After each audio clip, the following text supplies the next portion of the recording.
Those of you who were here last week, you remember that I said that on my retreat with Cynthia Bourgeot the previous week, we had talked about the further reaches of consciousness, especially from a Christian perspective, but as you'll see, not exclusively. And even here, a few weeks ago, I gave a teisho based on Ken Wilber. Remember, we were talking about witness consciousness, which is above ordinary consciousness, more in the causal realm, and then plus the one taste or the wetness. Remember that, the wetness of the ocean being more ultimate. So I'd like to continue that theme and go a little deeper into it as we did on the retreat, and also as a review, also some of the insights. And I think I've mentioned this Shurangama Sutra before, and it's very traditional Buddhist metaphysics or epistemology, if you will. And it speaks about the three realms, the three lokas, so to speak, the realm of desire, the realm of form, and the realm of formlessness. And then beyond all that, well, so it speaks of the 28 heavens, you know, and they love these big characterizations and computations. But you have, 6 realms of desire, 18 realms of form, and 24, and then four realms in the formlessness before you get to what's beyond. And the beyond is what we're mainly going to be talking about. But it's good to review these different levels, the realm of desire, of course, more in the false self, as we often speak about, and as they speak about in all the traditions, these passions that we have to overcome, this greed, hatred, and ignorance, etc. But then going through the different levels of form, it's different levels of consciousness, different degrees of meditation, 18 different levels. The four types of jhanas, or dhyanas, as they say, different levels of meditation with subdivisions in them and everything. We've talked a little about that in the past. But what's interesting is this: if you collate that with, this. You hear about sixth consciousness. There's a koan about that too. Does a newborn baby have sixth consciousness? And the sixth consciousness is actually the 5 senses, but there's consciousness itself in Buddhism is considered a sense faculty. It's part of the lower realm. So we tend to think of mind or as why this lofty spiritual thing, but really this might correspond to particular reason, where you're collating different sense perceptions and concepts and stuff. It's actually on the sense level, and the Buddhists are very clear on that. So that's the sixth consciousness. But as you go higher, though, the top levels of form and the earlier levels of formlessness, you get into the 7th and 8th consciousness that they talk about. All right.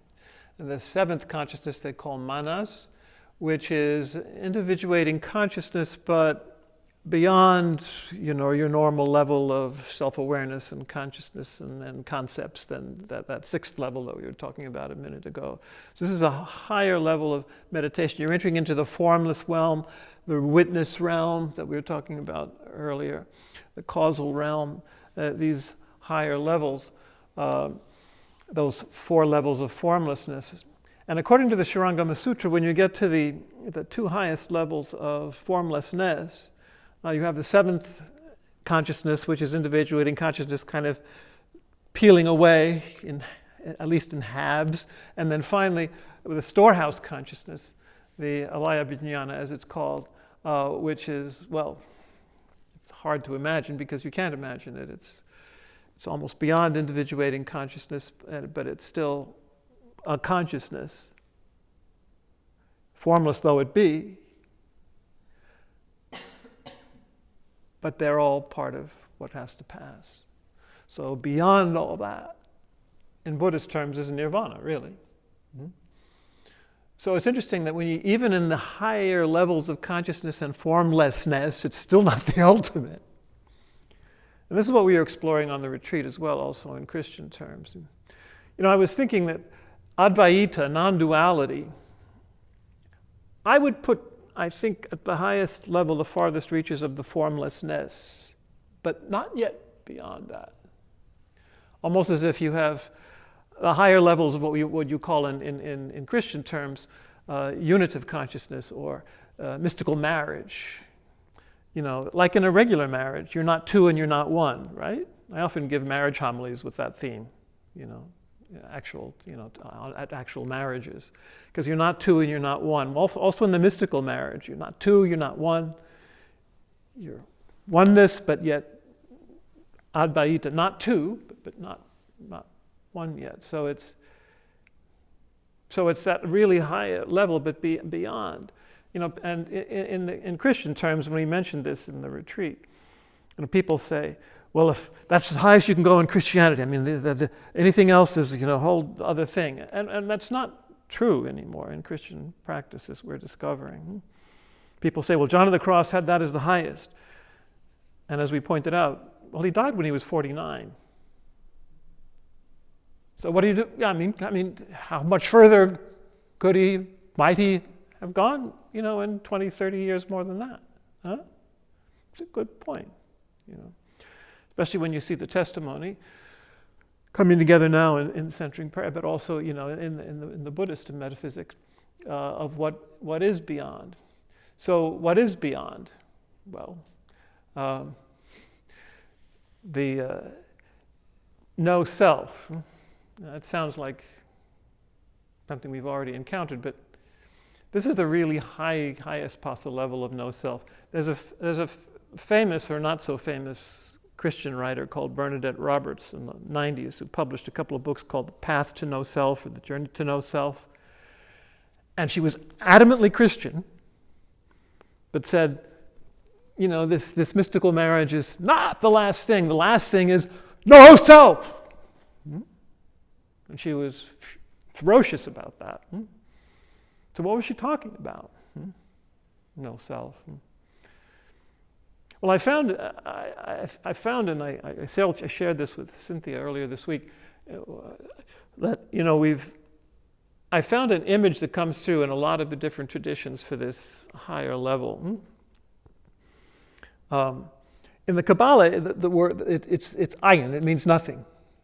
That's the highest level for God. Name for God is nothing. So that's what we're talking about. But it's also called by my teacher, my master Choa, the divine spark. Spark. So that's one way, and it comes across in a number of different contexts. St. Bonaventure, for example, after he goes through all these different levels of mind and consciousness, much like the Sarangama Sutra, you know, intuition and all this stuff, he comes to what he calls scintilla synderesis, which means the spark of consciousness. The spark of consciousness, pure consciousness. Now, Cynthia Bourgeois, when she speaks about these primordial and ultimate levels of consciousness, uses the same thing based on Jakob Burma. There's a spark of pure consciousness, almost like a flint coming out of the coming out of the black hole. You get the first spark of complete pure consciousness. And you know, we've quoted, as she does, we quoted Thomas Merton before. You know, his great mystical insight at Fourth and Walnut. Remember, we quoted this before. There's a point of nothingness in the center of our being, which is untouched by sin and illusion. A point or a spark, which belongs entirely to God. It's inaccessible to the fantasies of our own mind or our brutalities of our own will. This little point of nothingness, of absolute poverty, very good image, is the pure glory of God in us, in theistic terms. Pure diamond, pure dependence, you know, blazing with the invisible light of heaven. And it's this point in everybody which becomes one light, one taste, if you will, one. It becomes a sun that would make all the darkness and cruelty of life vanish completely. So that seems to be, and it's a bit of an irony because, you know, if you call it nirvana, that actually means extinguishing. So it's like you're putting out the spark, but only on the level you're extinguishing these lower levels of stuff. You know, it's not an ultimate extinguishing. So it's important to realize that. Now, what was emphasized, though, in existential terms, not just philosophical or metaphysical or epistemological terms, but existential terms, what this actually means, and in order to reach this in your own life, even before physical death, and not to mention after, it really is taking on everything. In existential terms, it means taking on, as she put it, the cosmic pain body.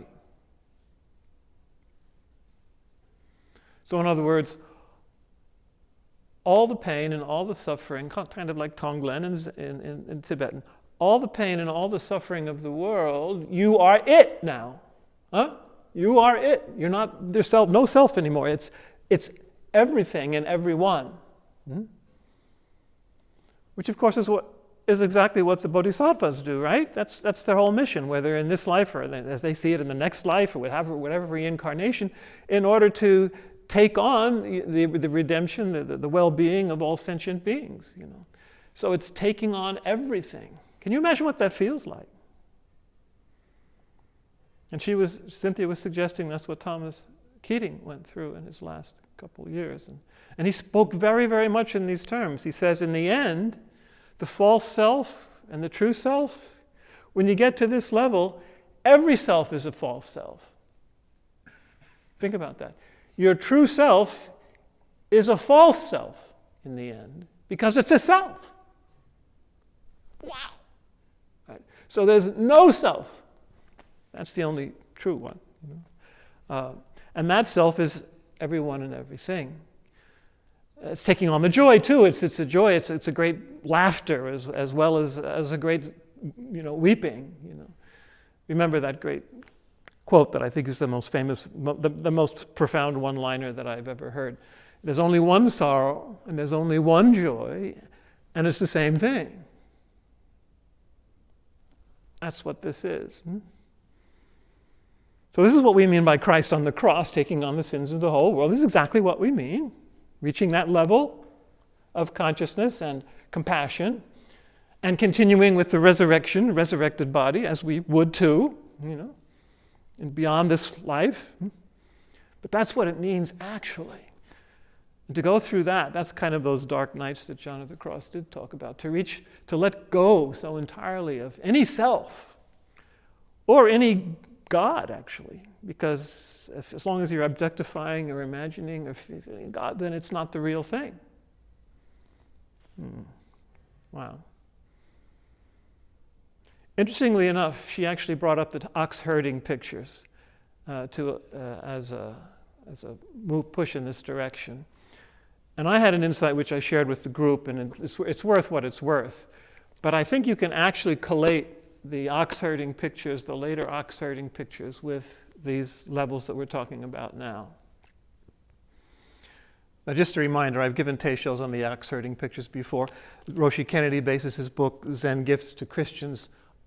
It is an explanation, basically, a commentary on the ox herding pictures, the 10 ox herding pictures from medieval Japan.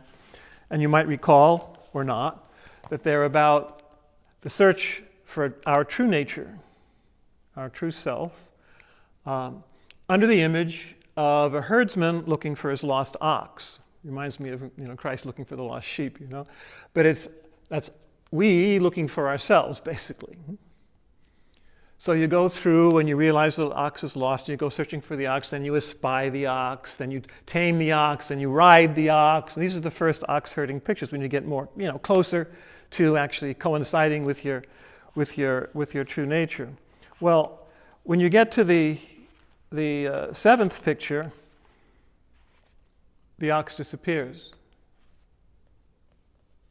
because there's no, you coincide. It's not a separate thing you're looking for anymore. And Roshi Kennedy calls that the gift of emptiness. So this is the first level, emptiness, where you're not looking for, emptiness and form and emptiness are starting to coincide. There's no ox. What are you looking for? It's not something you can find. You, whoever you are. But then the famous eighth picture is just the famous Zen circle, just a circle.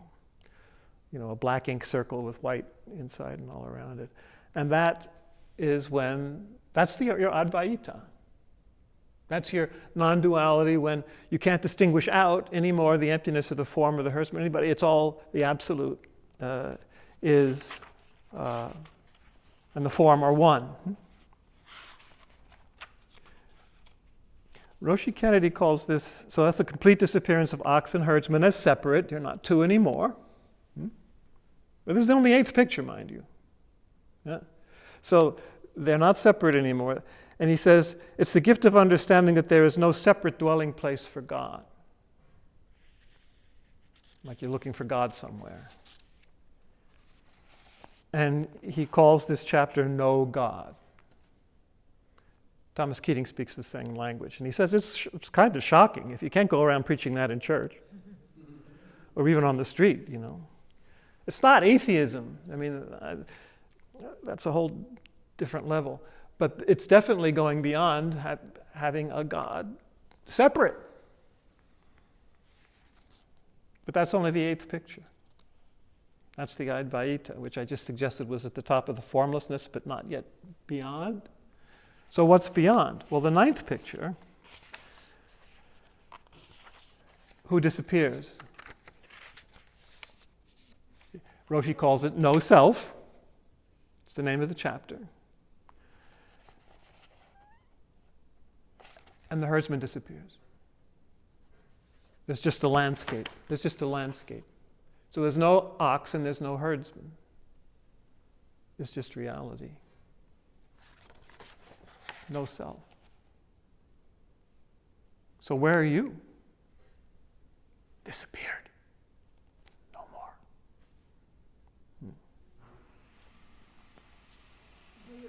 No self. There's no form. The form disappears, right? Well, so do you. You're the absolute.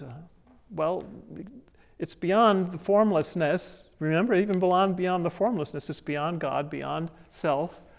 So what is it? Well, existentially, you got to pay the price to coincide with the cosmic pain body to find it. But that's the 10th picture. The 10th picture is the herdsman comes back to the village with his arms extended, bare-chested, laughing, because it's the cosmic laugh here too, not just tears. Totally giving, totally compassionate to the whole universe, which is exactly what we're talking about. Even in terms of the Paschal mystery, you can say, death and then resurrection and ascension, you're climbing all the way up to heaven, but that's not the end, is it? And the end is Pentecost. The Holy Spirit, you're coming back. You're coming back. You're coming back in the fire of, you picture as the Holy Spirit. But that's the spark. That's the divine spark. That you are now, if you want to call yourself something, that's what you are. You perfectly coincide with that. If you dare, get burned up that way. Be the fire, that thou art. All right, so a number of the people on the retreat, after they heard all this stuff, they said, I'm not sure I want to do the spiritual life anymore. This is a little scary. Yes, it's scary. Costs nothing less than everything, as T.S. Eliot said. So, but it's wonderful, and it's the only thing we're made for, so you got to do it sooner or later. How many millennia is it going to take you? How many millennia? It's up to you. It really is up to you, or whoever you are. You just have to surrender to that. But, lest you feel too dizzy or too puzzled, just sit and breathe and continue your practice, and it'll take you where it's supposed to take you. All right? But this is just to give you a little, if not the one taste, a little taste of where we're going and who we are at its deepest. The far reaches of the exploration. We come back and recognize it for the first time.